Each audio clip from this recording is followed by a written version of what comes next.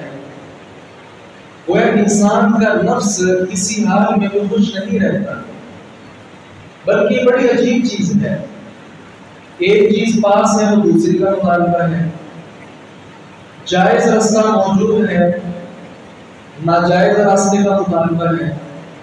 وہ انسان کا جو نفس ہے، انسان کا جو اندر ہے، اس کی اصلاح کر لینا، اس کو درست کر لینا، اس کی اصلاح میں لگ جانا، یہ اصل کام ہے۔ اللہ تبارک و تعالیٰ نے کیا فرمایا؟ قد افلح من زکاہا۔ یہ بات کنفرم ہے کہ وہ آدمی کامیاب ہو گیا جس نے اپنا تزکیہ نفس کر لیا، اپنے نفس کو بری خواہشات سے، برے کاموں سے پاک کر لیا، بچا کر رکھ لیا۔ وَقَدْ خَابَ مَن دَسَّاهَا۔ اور یقینی طور پر وہ آدمی تباہ و برباد ہو گیا، ناکام ہو گیا جس نے اپنے نفس کی اصلاح نہیں کی، اپنے آپ کو تندرست نہیں سمجھا، اپنے آپ کو گناہ کے ساتھ پاک نہیں کر دیا۔ تزکیہ نفس کے دو مراحل ہوتے ہیں۔ پہلا مرحلہ کیا ہوتا ہے کہ انسان اپنے نفس کو گناہوں سے پاک کر دے، اور دوسرا مرحلہ کیا ہوتا ہے؟ گناہوں سے اپنے آپ کو پاک کر کے اللہ تبارک و تعالیٰ کی فرما برداری پر اس نفس کو لگا لے۔ اس کے ساتھ تزکیہ نفس ہوتا ہے انسان کا، اور انسان کا جب نفس پاک ہو جائے تو پھر ایسا انسان دنیا میں بھی کامیابی کے ساتھ ہمکنار ہوتا ہے، اور جب قیامت کے دن اللہ تعالیٰ اس کو جنت الفردوس میں داخل کریں گے۔ اچھا، نفس کو سمجھنے کے حوالے سے تین باتیں یاد رکھیے۔ نفس انسان کا ایک ہی ہے، انسان کی جان ایک ہے، انسان کا اندر ایک ہے، لیکن اس کی تین کیفیات ہوتی ہیں، تین اس کی حالتیں ہوتی ہیں جو کہ بدلتی رہتی ہیں۔ ہر انسان کے اندر نفس ایک ہے، دل ایک ہے، انسان کی ذات ایک ہے، انسان کی جان ایک ہے، لیکن اس کے اندر کیفیات مختلف ہوتی ہیں، وہ کیفیات تبدیل ہوتی رہتی ہیں۔ اور یہ جو شیطان ہے نا، شیطان آپ جانتے ہیں یہ انسان کے نفس پہ وار کرتا ہے، اور نفس پہ وار کرنے کے ساتھ نفس کو اپنا مرید بنا لیتا ہے، اور پھر شیطان انسان کو گناہوں کے اوپر آمادہ کرتا ہے، ایسے ایسے گناہ کرواتا ہے کہ جس کے ساتھ ابن آدم کے سارے نیک اعمال ختم ہو جائیں۔ تو وہ گمراہ ہے، انسان کو بھی گمراہی کے دہانے پہ لا کر کھڑا کرنے کی کوشش کر رہا ہے۔ نفس کی تین حالتیں ہیں۔ سب سے پہلی حالت کیا ہوتی ہے؟ اس کو کہتے ہیں نفس مطمئنہ، اللہ کی رضا پر اس کی اطاعت پر بالکل مطمئن نفس۔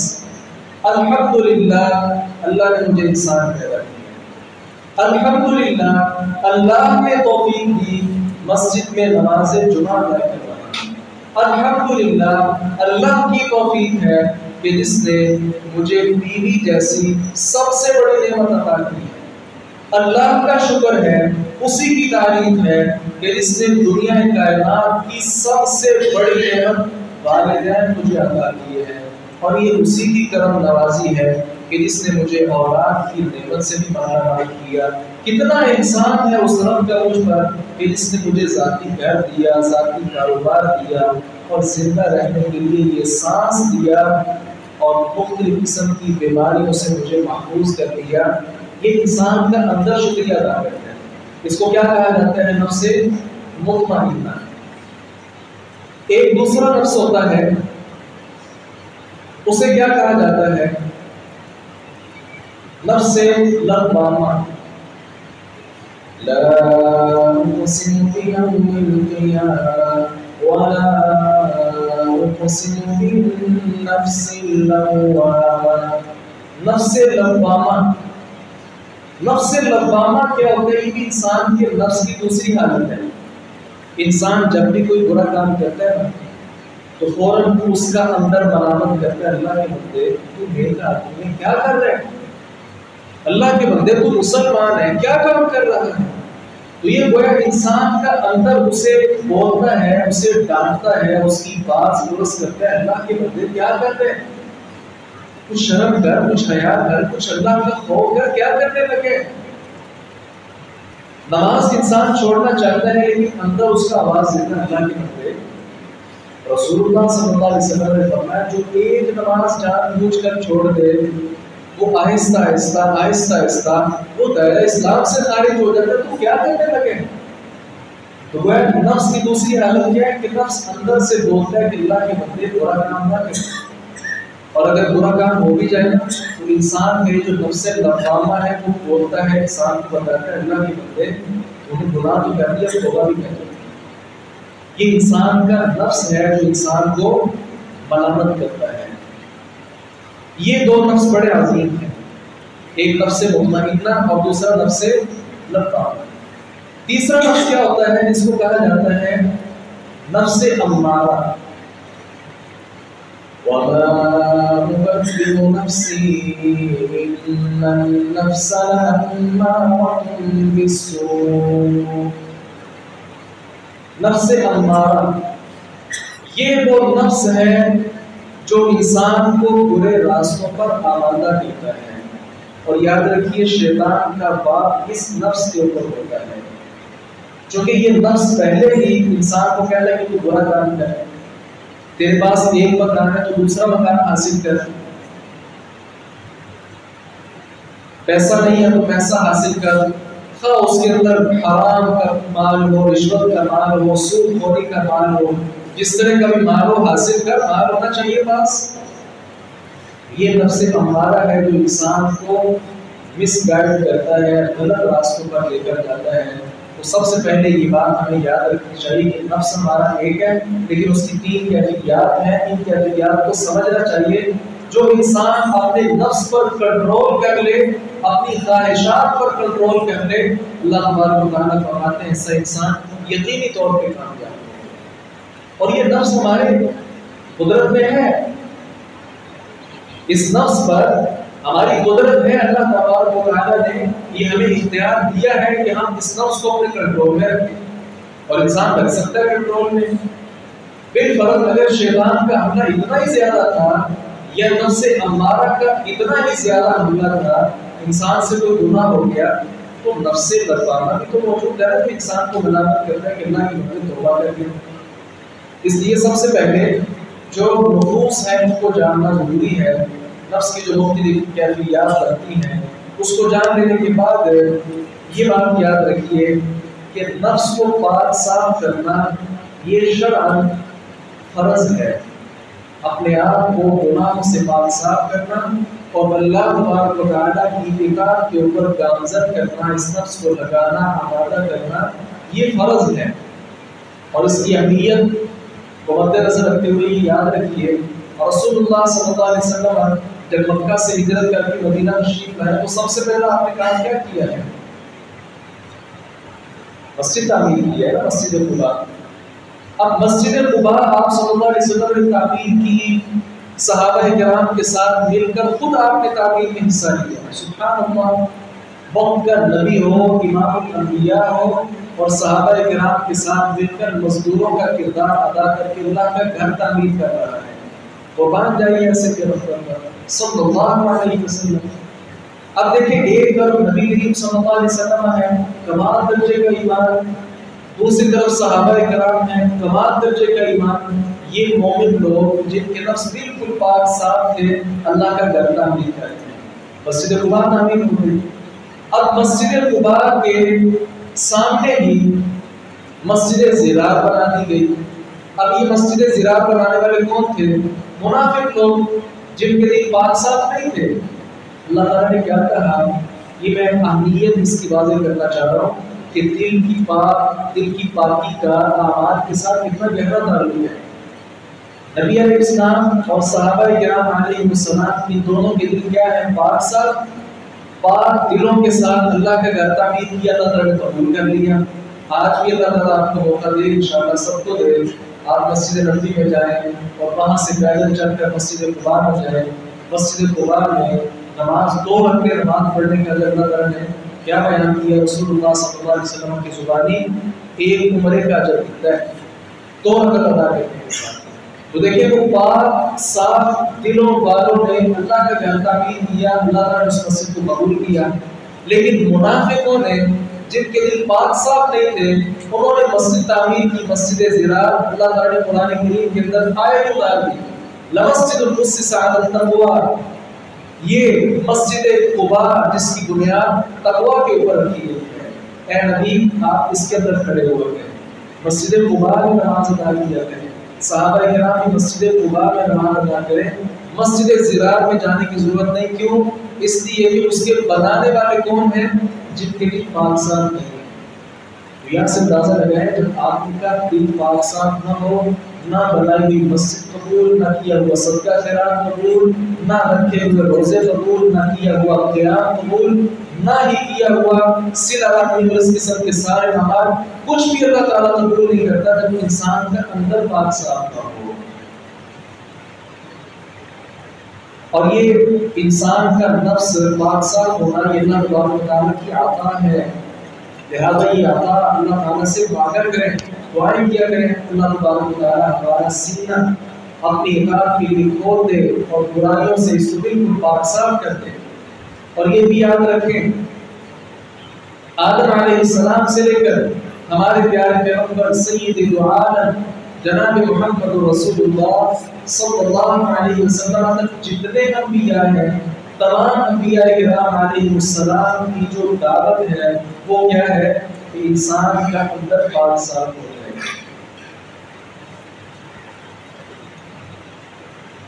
موسیٰ علیہ السلام کو جب اللہ تعالیٰ نے فرعون کی طرف بھیجا تو کیا کہا تھا؟ اذهب إلى فرعون إنه طغى فقل هل لك إلى أن تزكى. فرعون کے پاس جاؤ اور اسے کہو کہ کیا تم اپنا اندر اپنا نفس پاک صاف کرنا چاہتے ہو؟ اگر کرنا چاہتے ہو تو اللہ کا ایمان لے آؤ. اسی طرح ابراہیم علیہ السلام نے بھی جب مکہ مکرمہ میں کھڑے ہو کر دعا کی تھی رسول اللہ صلی اللہ علیہ وسلم کی بعثت کے متعلق کیا تھا؟ یا اللہ اس بستی میں ایک ایسا نبی بھیج کہ جو سارے لوگوں کا تزکیہ کرے، ان کے دلوں کو قرآن و سنت کے ساتھ پاک صاف کرے. کیا فرمایا؟ ربنا وابعث فیہم رسولا منہم یتلو علیہم آیاتک وَيُعَلِّمُهُمُ الْكِتَابَ وَالْحِکْمَةَ وَيُزَکِّیہم إِنَّکَ أَنتَ الْعَزِیزُ الْحَکِیم. یا اللہ یہاں ایک رسول بھیج، ایسا رسول کہ جو قرآن کریم کی آیات پڑھے اور قرآن کریم ان کو سکھائے، کتاب و حکمت کا درس دے اور ساتھ ساتھ قرآن و سنت بیان کر کے ان لوگوں کے دلوں کو صاف کرے. رسول اللہ صلی اللہ علیہ وسلم نے جب تشریف لائے، ابراہیم علیہ السلام کی دعا قبول ہوئی، پیارے پیغمبر صلی اللہ علیہ وسلم تشریف لائے تو آپ نے لوگوں کا تزکیہ نفس کیا ہے. بار بار کبھی قرآن کریم کی آیات پڑھی، کبھی حدیث رسول بیان کی، تاکہ لوگوں کا نفس پاک صاف ہو جائے، صاف ستھرا ہو جائے. اس کے ساتھ ہی یاد رکھیے جو آدمی اپنے نفس کو پاک صاف کر لیتا ہے شیطانی وسوسوں سے، شیطانی خیالات سے، اللہ تبارک و تعالیٰ کی نافرمانیوں سے، ایسا انسان یقینی طور پر کامیاب ہو گیا. قد أفلح من تزكى وذكر اسم ربه فصلى بل تؤثرون الحياة الدنيا والآخرة خير وأبقى إن هذا لفي الصحف الأولى صحف إبراهيم وموسى. وہ آدمی کامیاب ہو گیا جس نے تزکیہ نفس کر لیا، اپنا اندر پاک صاف کر لیا اور اسی کے ساتھ ساتھ اللہ کا نام پکارا اور اسی کے نام کی نماز پڑھی. اور پھر کیا فرمایا اللہ تعالیٰ نے؟ اپنے نفس کو شیطانی خیالات کی آماج گاہ بنا کر تم یہ سمجھتے ہو کہ ہم دنیا میں کامیاب ہو جائیں گے۔ اللہ تعالیٰ نے فرمایا یہ تو تھوڑی سی دنیا ہے، اصل چیز باقی رہنے والی کیا ہے؟ آخرت۔ اور یہ تزکیہ نفس کے حوالے سے اللہ تعالیٰ نے فرمایا کہ صرف قرآن کریم کے اندر ہم نے حکم نہیں دیا، بلکہ اس سے پہلے آسمانی کتابیں، صحیفے، خصوصی طور پر ابراہیم اور موسیٰ کو جو صحیفے دیے گئے ان کے اندر بھی یہ موجود تھا کہ اپنے اندر کو پاک صاف کرو۔ وہ کہتے ہیں نا اپنے اندر کو پاک صاف نہ کرو، حج بھی جا کر لو، حج قبول نہیں ہوتا۔ اس لیے جو آدمی اپنے آپ کو پاک صاف نہیں کرتا، اپنا اندر پاک صاف نہیں کرتا، اپنے نفس کو اللہ کی اطاعت پر گامزن نہیں کرتا، یاد رکھیے ایسا انسان دنیا میں بھی ناکام ہے اور کل قیامت کے دن بھی جہنم کا ایندھن بنے گا۔ اور یہ جہنم کا ایندھن کیسے بنے گا؟ اللہ تبارک و تعالیٰ ارشاد فرماتے ہیں إِنَّ الَّذِينَ يَكْتُمُونَ مَا أَنزَلَ اللَّهُ مِنَ الْكِتَابِ وَيَشْتَرُونَ بِهِ ثَمَنًا قَلِيلًا أُولَئِكَ لَا يَأْكُلُونَ فِي بُطُونِهِمْ إِلَّا النَّارَ وَلَا يُكَلِّمُهُمُ اللَّهُ يَوْمَ الْقِيَامَةِ وَلَا يُزَكِّيهِمْ وَلَهُمْ عَذَابٌ أَلِيمٌ۔ جو لوگ دنیا میں رہ کر گناہ والے کام کرتے ہیں، شیطان کی پیروی کرتے ہیں، ایسے لوگوں کا حشر کل کیا ہوگا؟ اللہ تعالیٰ ان کے ساتھ بات بھی نہیں کرے گا۔ اللہ تعالیٰ ایسے لوگوں کی طرف دیکھے گا بھی نہیں، اور نہ ہی ایسے لوگوں کا دل اللہ تعالیٰ اس وقت پاک صاف کرے گا نہیں، بلکہ دنیا کے اندر جو فراڈ بازی کرتے رہے، دھوکہ دیتے رہے، سودی لین دین کے اندر مگن رہے، شراب اور حرام خوری کے اندر مگن رہے، اللہ تبارک و تعالیٰ کی باتوں کو پسے پشت ڈالتے رہے، کل قیامت کے دن اللہ تعالیٰ نہ ان کو پاک صاف کرے گا، بلکہ کیا فرمایا؟ وَلَهُمْ عَذَابٌ أَلِيمٌ۔ ایسے لوگوں کے لیے دردناک عذاب اللہ تعالیٰ نے تیار کر دیا۔ آگے بڑھیے، ہم اپنے نفس کو کیسے پاک صاف کر سکتے ہیں؟ یہ بڑا اہم سوال ہے۔ یہ پاک صفائی کئی اعتبار سے ہے۔ سب سے پہلے تو ہم نے اپنا اندر پاک صاف کرنا ہے، کس کے ساتھ؟ اللہ کی توحید کے ساتھ۔ 23-24 پارے میں اللہ تعالیٰ نے اس بات کو بیان کیا ہے کہ جب لوگوں کے سامنے میری تعریف کی جاتی ہے نا، تو جو مشرک لوگ ہوتے ہیں نا، بدعتی قسم کے لوگ، ایسے لوگوں کو میرے تعریفی کلمات چوبنا شروع ہو جاتے ہیں۔ تو اللہ تبارک و تعالیٰ کے نغمے وہ اللہ کے نغمے ہیں، تمام ترانے اللہ کے ترانے ہیں، ہر قسم کے نغمے اللہ کے نغمے ہیں، تعریفی کلمات اللہ کے لیے ہیں، سب کچھ اللہ کے لیے ہے۔ ہم کیا پڑھتے ہیں نماز میں؟ الحمدللہ رب العالمین۔ الحمد، ہر قسم کی تعریف۔ حمد کے شروع میں جو الف لام ہے، گرامر کی روح سے اس کو دیکھیں تو اس کو کہا جاتا ہے الف لام جنسی یا الف لام استغراقی۔ اس کا مفہوم کیا ہوتا ہے کہ دنیا کائنات میں جتنے بھی تعریف کے کلمات ہیں وہ کس کے زیبا ہیں، کس کو لائق ہیں؟ اللہ کی ذات۔ تو سب سے پہلے اپنے نفس کو، اپنے آپ کو پاک صاف کرنا ہے، کس کے ساتھ؟ غیر اللہ کی محبت کے ساتھ، غیر اللہ کی اطاعت کے ساتھ۔ مال اللہ نے دیا وہ اللہ کے راستے میں خرچ کرنا ہے، جسم اللہ نے دیا اللہ کے سامنے عبادت کرنی ہے، زبان اللہ نے دی، تعریفی کلمات بھی اللہ کے پکارنے ہیں۔ یہ ہے توحید۔ ہر قسم کے معاملات میں بیٹا دیا تو بھی اللہ نے دیا، نہیں دیا تو بھی اللہ نے دیا، دیا تو الحمدللہ، نہیں دیا تو ڈبل الحمدللہ۔ یہ ہے انسان کا کچھ بھی نہیں ہے، سب کچھ اللہ کا ہے۔ اگر ہمیں کوئی چیز خوبصورت نظر آتی ہے، اگر ہمیں صحابہ کرام نظر آتے ہیں، اگر ہمیں نبی کریم صلی اللہ علیہ وسلم جیسی عظیم نعمت نظر آتی ہے تو یہ اللہ کی مہربانی ہے، ہمارے اس کے اندر تو کچھ نہیں ہے، ہمارے نیک اعمال تو نہیں تھے کہ ہمیں ایسا عظیم نبی دیا جاتا، ہمارے ایسے کوئی کرتوت تو نہیں تھے کہ ہمیں عظیم دل والے اور پاک صاحب دل والے صحابہ کرام دیے جاتے، یہ تو اسی کی مہربانی ہے، اسی کا ہی شکر ہے، اسی کی تعریف ہے، سب کچھ اللہ کی ذات کو زیبا ہے۔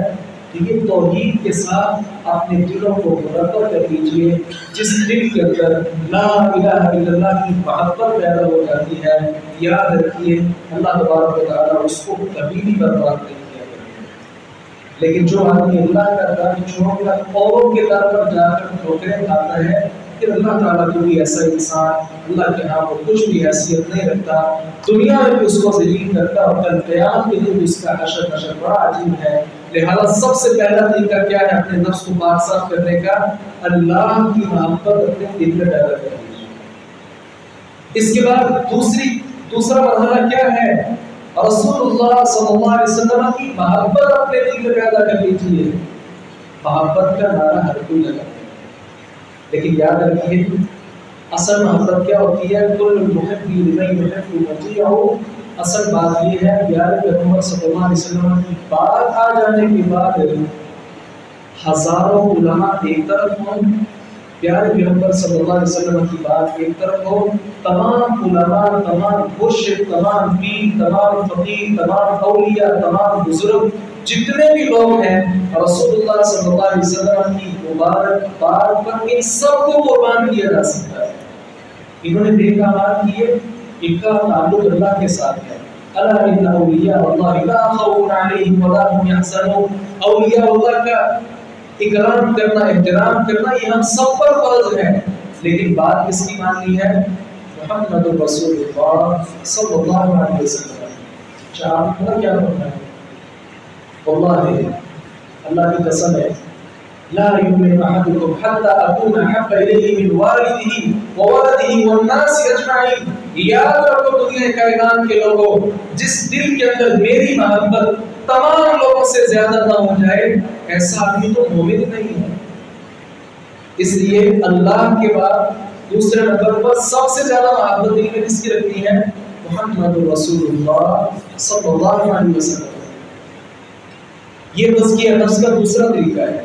جب اللہ کے نبی صلی اللہ علیہ وسلم کی محبت دل میں ہوگی، رسول اللہ صلی اللہ علیہ وسلم کے مقابلے میں جتنے بھی لوگ آتے ہیں ان سب کی محبت کا خاتمہ ہو جائے گا، اور پھر ہم بات بھی آپ صلی اللہ علیہ وسلم کی مانیں گے اور اسی کے اندر خیر ہے، کامیابی ہے۔ اس کے ساتھ تزکیہ نفس کے حوالے سے خصوصی طور پہ آپ صلی اللہ علیہ وسلم نے جو دعا کی ہے وہ دعا بھی لگے۔ وہ دعا کیا ہے؟ اللهم آت نفسی تقواها وزکیها انت خیر من زکاها انت ولیها ومولاها۔ یا اللہ یہ نفس کو تو نے پیدا کیا ہے، اس کو متقی بنا دے، یا اللہ اس کو بالکل پاک صاف کر دے، یا اللہ تو اس کا دوست بن جا، اس کو اپنا دوست بنا لے۔ یہ دعا ہم پنجابی میں بھی کر سکتے ہیں، اردو میں بھی کر سکتے ہیں۔ یا اللہ مجھے اپنا تابع دار بنا دے، یا اللہ میرے دل کے اندر اپنی محبت پیدا کر دے، یا اللہ میرے دل کے اندر رسول اللہ صلی اللہ علیہ وسلم کی سچی محبت پیدا کر دے۔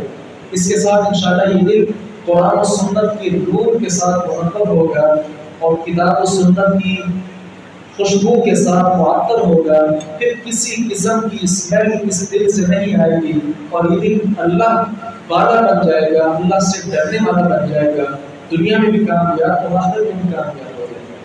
اس کے ساتھ ہی چوتھا طریقہ کیا ہے؟ اپنے آپ کو اللہ تعالیٰ کے سامنے مجرم شو کرنا ہے، کیونکہ اللہ تعالیٰ کی کتنی نعمتیں ہیں ہم ان کا شکریہ ادا نہیں کر سکتے، بلکہ میں یہ کہتا ہوں تمام مخلوقات مل جائیں، اللہ تعالیٰ نے جو ہمیں آسمان دیا نا اس کا شکریہ ادا کرنا شروع کر دیں، تمام مخلوقات، ہر قسم کی مخلوق آ جائے، صبح سے لے کر شام تک، شام سے لے کر صبح تک، اور بلکہ قیامت کی صبح تک سجدے میں گر جائیں، اللہ تعالیٰ نے جو ایک نعمت دی ہے نا آسمان کی، ہم اس کا شکریہ بھی ادا نہیں کر سکتے، اور کتنے بھی گناہ ہم کر لیتے ہیں۔ رسول اللہ صلی اللہ علیہ وسلم ارشاد فرمایا ان العبد اذا اعترف ثم تاب تاب اللہ علیہ، آدمی جب اپنے گناہ کا اعتراف کر لینا کہ اللہ فلاں دن میں نے جھوٹ بولا تھا، واقعی میں نے بولا تھا، یا اللہ تو مجھے معاف کر دے، معاف تو نہیں کرنے والا ہے، میری توبہ کو قبول کر لے۔ اللہ تبارک و تعالیٰ ایسے انسان کو نہ صرف یہ معاف کرتا ہے بلکہ اس کے بڑے سے بڑے گناہوں کو اللہ تعالیٰ بڑی سے بڑی نیکیوں کے اندر تبدیل کر دیتا ہے۔ اور یہ شیطان ہے جو انسان کو پتہ کیا سکھاتا ہے، تو بڑا نیک ہے، تیرے پاس بڑا علم ہے، تو نمازی ہے، تو موحد ہے، تیرے پاس دنیا کی سب سے بڑی دولت ہے۔ یہ باتیں اپنی جگہ، لیکن اللہ تعالیٰ کی طرف رجوع کرنا، بار بار توبہ کرنا، بار بار معافی مانگنا۔ مجھے بتائیے رسول اللہ صلی اللہ علیہ وسلم کا کیا گناہ تھا؟ کیا آپ کوئی گناہ کرتے تھے؟ نہیں، لیکن اس کے باوجود آپ نے پتا کیا ارشاد فرمایا؟ انی اتوب الی اللہ فی الیوم مئۃ مرۃ او کما قال صلی اللہ علیہ وسلم۔ آپ صلی اللہ علیہ وسلم کا گناہ نہیں ہوتا تھا، لیکن پھر بھی ایک دن میں کم از کم 100 مرتبہ رسول اللہ صلی اللہ علیہ وسلم اللہ تعالیٰ سے معافی مانگتے تھے۔ اور یہ در حقیقت انہوں نے ہمیں طریقہ سمجھایا، سکھایا کہ مجھ سے گناہ تو نہیں ہوتے، میرا ذمہ اللہ تبارک و تعالیٰ نے لے لیا ہوا ہے، میں معصوم عن الخطا ہوں، گناہ تم سے ہونے ہیں، میں نبی ہو کر 100 مرتبہ اللہ سے معافی مانگتا ہوں، اور تمہارے کو گناہ کتنے، تمہیں تو ہزاروں مرتبہ معافی مانگنی چاہیے۔ اس لیے یہ معافی مانگنے میں کسی قسم کی حرکت نہیں ہمیں محسوس کرنی چاہیے، بلکہ ہر وقت اللہ تعالیٰ سے توبہ استغفار، یا اللہ مجھے معاف کر دے، یا اللہ میرے والدین کو معاف کر دے، یا اللہ میری اولاد کو معاف کر دے، یا اللہ تمام اہل اسلام کو معاف کر دے۔ یہ دعائیں ہر وقت کیا کریں، اور کثرت کے ساتھ استغفر اللہ استغفر اللہ استغفر اللہ العظیم من کل ذنب واتوب الیہ، اس قسم کے کلمات پڑھتے رہا کریں۔ اگر گناہ نہیں بھی نہ ہوگا، اللہ تبارک و تعالیٰ نیکیوں کے اندر اضافہ کرتے جائیں۔ اس کے ساتھ ہی تزکیہ نفس کا ایک طریقہ یہ بھی ہے کہ انسان اپنے اندر احساس پیدا کرے کہ کل کلام میں نے اللہ کے سامنے کھڑے ہو کر جواب دینا ہے۔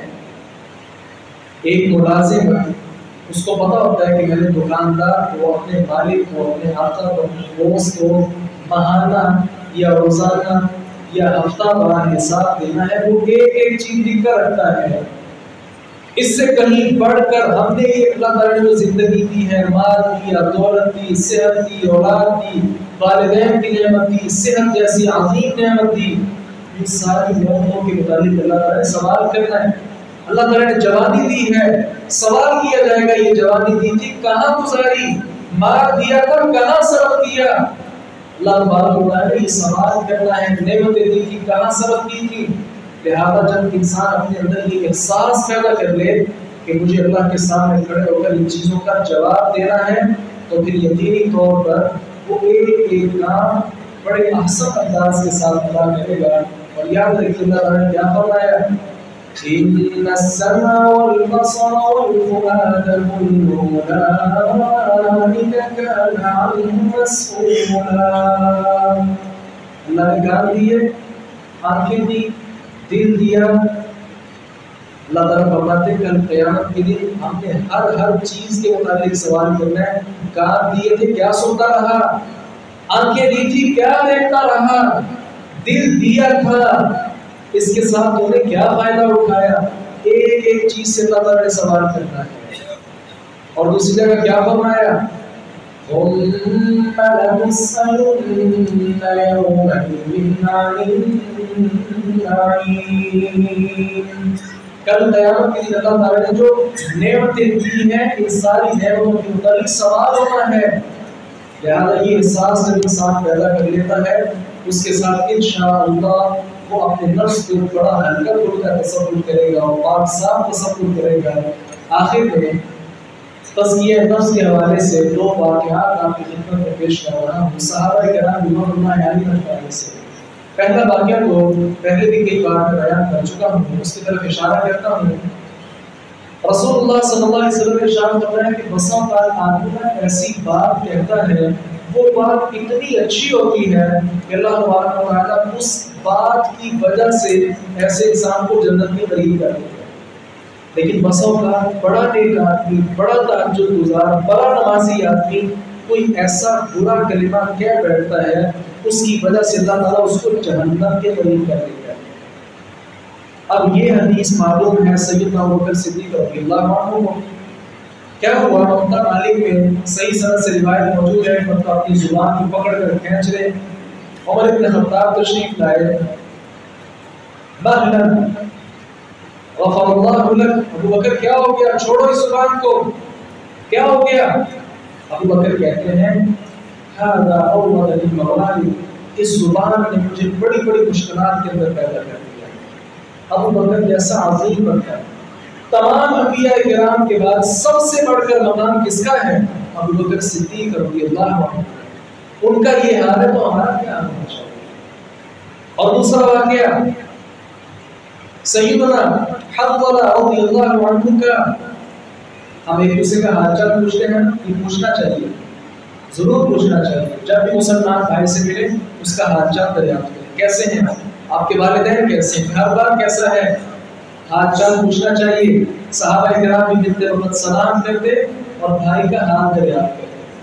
جناب ابوبکر صدیق رضی اللہ عنہ ملاقات ہوئی حنظلہ رضی اللہ عنہ کے ساتھ۔ حنظلہ السلام علیکم، کیسے ہو، کیا حال ہے؟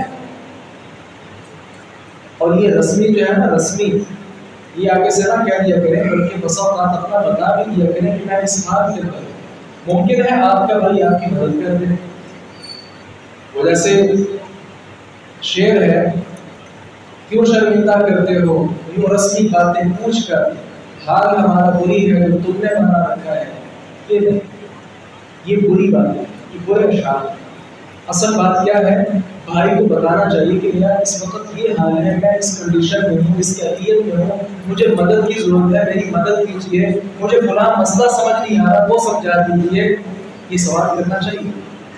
ابو بکر صدیق رضی اللہ عنہ نے پوچھا حنظلہ کیسے ہو؟ حنظلہ نے کیا جواب دیا؟ نا پتہ حنظلہ، کیا پوچھتے ہو؟ حنظلہ تو منافق ہو گیا۔ اللہ اکبر کبیرہ، صحابی رسول اپنے آپ کو کیا کہہ رہے ہیں کہ میں تو منافق ہو گیا ہوں۔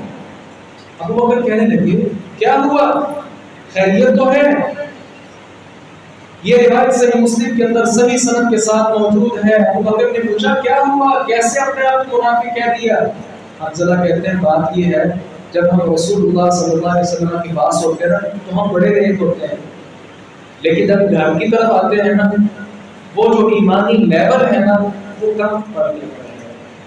ابو بکر کہنے لگے یار یہ مسئلہ تو میرے ساتھ بھی ہے، رسول اللہ صلی اللہ علیہ وسلم کی مجلس میں ہو تو ہمارا معیار ایمان کا اپ لیول پر ہوتا ہے، بہت زیادہ اوپر ہوتا ہے، لیکن جب ہم اپنے بیوی بچوں میں کاروبار میں مگن ہوتے ہیں یہ ایمانی کیفیت بڑی کمزور ہو جاتی ہے۔ میرے ساتھ بھی یہ مسئلہ ہے۔ آؤ نبی کریم صلی اللہ علیہ وسلم کے پاس چلے، جا کر ذکر کیا، آپ نے فرمایا کیا حال ہے آپ کا؟ حنظلہ پھر کہنے لگے حنظلہ تو منافق ہو گیا ہے۔ کیا ہوا؟ کہا آپ کی مجلس میں ہوتے ہیں تو ہمارا ایمانی درجہ لیول بہت زیادہ بلند ہوتا ہے، لیکن واپس پلٹتے ہیں تو ایمان کمزور ہو جاتا ہے۔ یہ تڑپ، یہ جذبہ، یہ لگن، یہ شوق پیدا ہو جانا یہ سب سے بڑی بات ہے۔ رسول اللہ صلی اللہ علیہ وسلم نے پھر سمجھایا کہ حنظلہ، ابو بکر، اگر ایمان کی وہی کیفیت تمہاری بات میں بھی رہے نا تو یہ فرشتے آ کر تمہارے ساتھ مصافحہ کیا کریں، لیکن نہیں ساعتاً یہاں اور کیفیت ہوگی، گھر جا کر اور کیفیت ہوگی۔ کامیاب آدمی وہ ہے جس کو یہ فکر لگ جائے کہ کہیں میں منافق تو نہیں ہو گیا، فلاں دن میں نے جھوٹ بولا تھا، جھوٹ بولنا منافقوں کی نشانی ہے، کہیں منافق تو نہیں ہو گیا، فلاں دن میں نے نماز چھوڑی تھی، نماز چھوڑنا کفر ہے، کہیں میں کافر تو نہیں ہو گیا۔ یہ فکر ہم نے یہ سمجھ رکھا ہے کہ ہم نے لا الہ الا اللہ پڑھ لیا، ہمارا اور جبریل امین کا، ہمارا اور ابو بکر صدیق کا ایمان برابر ہو گیا، نہیں۔ بہت زیادہ اپنے آپ کو سنبھالنے کی ضرورت ہے۔ صبح و شام اپنے آپ کو سنبھالیے، اپنے آپ کا خیر خواہ بن جائیے۔ جو انسان اپنا خیر خواہ نہیں ہے ایسے آدمی کا کیا فائدہ ہے؟ اور اصل خیر خواہی کیا ہے؟ اپنی آخرت کو بنانے کے لیے نیکی کے کام کیجیے، صدقہ و خیرات کیجیے، کثرت کے ساتھ مساجد کی تعمیر میں حصہ لیجیے، بیواؤں کی، یتیموں کی مدد کیجئے، اپنے مسلمان بھائی، سگے بھائی کی ہیلپ کیجئے، اپنے پڑوسی کا خیال رکھیے۔ یہ پڑوسی جو ہے نا، اس کا کبھی ہم نے حال نہیں پوچھا، یاد رکھیے یہ کل قیامت کے دن اللہ تبارک و تعالیٰ کے دربار میں آ کر گریبان پکڑ لے گا، یا اللہ یہ میرا پڑوسی تھا دنیا میں، لیکن اس نے کبھی مجھ پر احسان نہیں کیا، کبھی مجھے کھانے کے لیے چیز نہیں بھیجی، اس نے اپنا دروازہ مجھ سے بند کر کے رکھا، یا اللہ اس کو پکڑ لے آج۔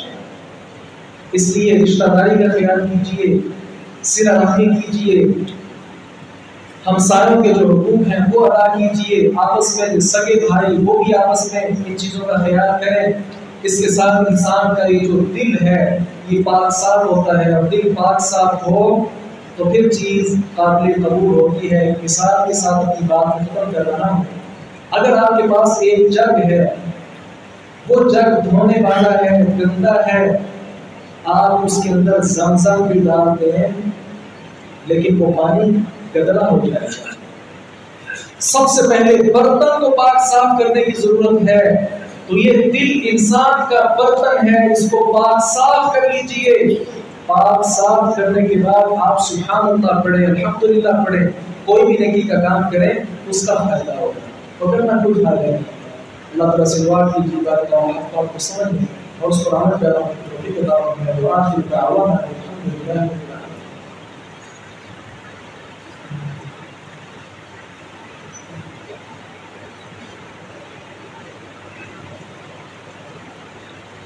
إن الحمد لله نحمده ونستعينه ونستغفره ونعوذ بالله من شرور أنفسنا ومن سيئات أعمالنا، من يهده الله فلا مضل له ومن يضلل فلا هادي له، وأشهد أن لا إله إلا الله وحده لا شريك له وأشهد أن محمدا عبده ورسوله، أما بعد۔ خواتین کی طرف سے ایک سوال آیا تھا، سوال کے وقت کے حوالے سے یہ تفصیل طلب جواب ہے۔ مختصر بات یہ ہے کہ سورج جب بالکل آسمان کے وسط میں آ جائے، درمیان میں آ جائے، تب زوال کا وقت ہوتا ہے، اور جیسے ہی یہ ڈھلنا شروع ہو جائے اس وقت پھر نماز ظہر کا وقت ہو جاتا ہے۔ اگر سورج طلوع ہوتا ہے 6 بجے اور غروب ہوتا ہے 6 بجے، اس کا درمیان آپ لگا لیں تو 12 بجے کا جو ٹائم ہے یہ ہوگا۔ اگر سورج طلوع ہو رہا ہے 7 بجے اور غروب ہو رہا ہے 7 بجے تو یہ زوال کا وقت کب ہوگا؟ 11 بجے۔ اس کا طریقہ بھی ہے، وہ طریقہ تھوڑا سا مشکل ہے لیکن اس کو استعمال کرنا چاہیے، آسان بھی ہے۔ وہ طریقہ کیا ہے؟ بالکل ہموار زمین پر آپ لکڑی، سریا یا کوئی اور ایسی چیز نصب کریں، اور پھر دیکھیں مشرق کی طرف سے جو سورج نکلا ہوا ہے، یہ جو لکڑی ہے اس کا سایہ آپ کو مغرب کی طرف نظر آئے گا۔ آہستہ آہستہ سورج اوپر آتا جائے گا، جب اس لکڑی کے جو ہم نے نصب کی ہے بالکل اوپر آ جائے تو پھر اس کا سایہ نہ مغرب کی طرف ہوگا نہ مشرق کی طرف ہوگا، بلکہ بالکل اس کے ساتھ ہی لگا ہوگا۔ اس وقت یہ کیا ہے؟ زوال کا وقت۔ اس وقت میں آپ صلی اللہ علیہ وسلم نے ارشاد فرمایا کہ نماز نہیں پڑھنی، یہ زوال کا وقت ہے، اس میں نماز پڑھنے سے آپ صلی اللہ علیہ وسلم نے منع کیا ہے۔ تو یہ سورج ظاہر ہونے میں تقریباً 15 منٹ کا فاصلہ ہوتا ہے۔ یہ جیسے ہی سورج اس طرف کو آئے گا مغرب کی طرف، یہ جو آپ نے لکڑی یا جو بھی چھڑی وغیرہ نصب کی ہے، اب اس کا سایہ کس طرف جائے گا؟ مشرق کی طرف۔ جیسے ہی اس کا سایہ مشرق کی طرف جانا شروع ہو جائے، نماز ظہر کا وقت شروع ہو جائے گا۔ یہ جو ہمارے سامنے اس وقت مائک پڑا ہوا ہے یا میرے ہاتھ میں یہ جو عصا ہے، اگر اس کا ابھی بھی آپ دیکھیں گے کہ اس کا سایہ آپ کو دونوں طرف معلوم ہو رہا ہے، نظر آ رہا ہے۔ جب یہی سایہ آہستہ آہستہ مشرق کی طرف جانا شروع ہو جائے گا، اور جتنی یہ لاٹھی، جتنا یہ عصا ہے، اتنا ہی اگر سایہ رہے تو یہ ظہر کا آخری وقت ہے۔ اگر یہ سایہ بڑھتا جائے، کیونکہ جیسے جیسے سورج آگے جاتا جائے گا یہ سایہ پیچھے پیچھے بڑھتا جائے گا، جیسے جیسے یہ سایہ بڑھتا جائے گا ویسے ویسے عصر کا وقت جو ہے وہ شروع ہو جائے گا۔ پھر سورج جب زرد رنگ کا ہونا شروع ہو جائے، مائل ہونا شروع ہو جائے، سرخی اس کے اندر آنا شروع ہو جائے، پھر عصر کا وقت ختم ہو کر آہستہ آہستہ سورج کے غروب ہونے کے ساتھ ہی مغرب کا وقت جو ہے شروع ہو جاتا ہے۔ زوال شمس کے حوالے سے آخری بات یہ ہے، چونکہ زیادہ تر سوال جمعے کے حوالے سے ہوتا ہے، جمعے کے دن زوال ہوتا ہے کہ نہیں، اس حوالے سے امام خطیب تبریزی رحمہ اللہ نے مشکات میں 2 حدیثیں بیان کی ہیں۔ ان کا خلاصہ یہ ہے کہ جمعے والے دن زوال کا وقت نہیں ہوتا ضرور ہے، لیکن نماز پڑھنے کی اجازت اس کے اندر موجود ہے۔ وہ جب آدمی مسجد میں آتا ہے وہ مرد ہو یا عورت، جمعے سے پہلے وہ جتنے رکعت چاہیں، جتنے نوافل چاہیں وہ پڑھ لے، اس میں حرج نہیں ہے۔ زوال کے وقت میں اسے نفل و نوافل سے رکنا یہ ضروری نہیں ہے، بلکہ وہ نفل و نوافل ادا کر سکتی ہے۔ یہ 2 اعلان ہیں، محمد عبداللہ ان کی بیٹی، محمد ابو بکر محمد طیب کی ہمشیرہ جو کہ قضاء الہی سے وفات پا گئی ہیں، انا للہ و انا الیہ راجعون، نماز جنازہ 3 بجے امام پورا قبرستان میں ادا کی جائے گی۔ احباب سے گزارش ہے کہ اس جنازے میں شرکت فرمائیں۔ اس کے ساتھ ہی ہمارے اسی مسجد میں، مسجد مکرم میں تکمیل قرآن جو ہے اس کا انعقاد 27ویں رات کو ہو رہا ہے، تو احباب گرامی ساتھی کانفرنس میں شرکت فرمائیں۔ قرآن کریم کی تکمیل میں صحابہ کرام رضوان اللہ علیہم اجمعین، خاص طور پر عثمان رضی اللہ عنہ کا آتا ہے کہ قرآن کریم کی تکمیل کے موقع پر اپنے سارے جانوروں کو جمع کرتے اور کچھ میٹھی چیز وہ بھی بانٹا کرتے خوشی کے ساتھ کہ ہم نے قرآن کریم کی تکمیل کی ہے۔ تو ان مواقع کے اندر یہ خوشی کے مواقع ہوتے ہیں، لہذا شرکت کیجیے۔ اس کے ساتھ ہی مدرسہ فاطمہ الزہرا بنات گلشن رحیم کالونی کے لیے فطرانے کا اعلان ہے۔ تو صدقۃ الفطر جو ہے فطرانہ، یہ ہم نے اجناس میں سے ادا کرنا ہے، وہ گندم ہو، چاول ہو، وہ کھجور ہو، وہ بھٹا ہو، وہ پنیر ہو، وہ سوگی ہو، وہ کشمش ہو، وہ جو ہو، وہ کوئی اور چیز ہو، یہ آپ صلی اللہ علیہ وسلم نے جو مقدار بتائی ہے وہ مقدار کا ہو، ہر بھائی کوشش کرے کہ خود یہ ادا کرے تاکہ اس کو ادا کرنے کا طریقہ بھی آئے اور مسئلہ بھی اس کو سمجھ آ جائے۔ یہ دونوں ہاتھ بھر کر، مثال کے طور پہ آپ گندم نکالنا چاہ رہے ہیں، دونوں ہاتھ بھر کر آپ نے 4 مرتبہ نکالنے ہیں۔ 4 مرتبہ نکالنے کے ساتھ ایک آدمی کا جو صدقۃ الفطر ہے وہ ادا ہو جائے گا۔ تو گھر میں جتنے افراد ہیں اس حساب سے آپ نے گندم یا آٹا دلیا جو بھی آپ نکالنا چاہ رہے ہیں وہ نکال کر یہاں رابطہ کر لیں، اور مدرسہ فاطمہ الزہرا کے لیے اور دیگر آپ کے رفقا میں اگر رشتہ داروں میں کوئی کمزور آدمی ہے، مسکین ہے، محلے کے اندر کوئی مسکین ہے، تو آپ خود اپنے ہاتھ سے جا کر اس کو پکڑائیں اور عید کی خوشی میں ایسے لوگوں کو شامل کریں۔ اللہ تبارک و تعالیٰ سے دعا کیجیے بھائی تعالیٰ ہم آپ کو سمجھنے اور اس پر عمل کرنے کی توفیق عطا فرمائے۔ جتنے اہل اسلام بیمار ہیں اللہ تعالیٰ سب کو صحت کاملہ عاجلہ نصیب فرمائے، جتنے اہل اسلام پریشان ہیں اللہ تعالیٰ ہر قسم کی پریشانی دور فرمائے۔ ماہ رمضان کا سیام قیام اللہ تبارک و تعالیٰ کی بارگاہ میں قبول فرمائے، اور یہ رمضان ایسا بنا دے اللہ تعالیٰ کہ جو ہماری زندگی بدل دے۔ رمضان کے بعد بھی ہم مسلمان ہوں، رمضان کے بعد بھی ہم نمازی ہوں، رمضان کے بعد بھی ہم سب کا خلاف کریں، رمضان کے بعد بھی ہم والدین کی فرما برداری کریں، رسول اللہ صلی اللہ علیہ وسلم کی اطاعت کریں۔ دعا کیجیے اللہ تبارک و تعالیٰ ہمارا خاتمہ ایمان فرما دے۔ قبول تو بہذا استغفر اللہ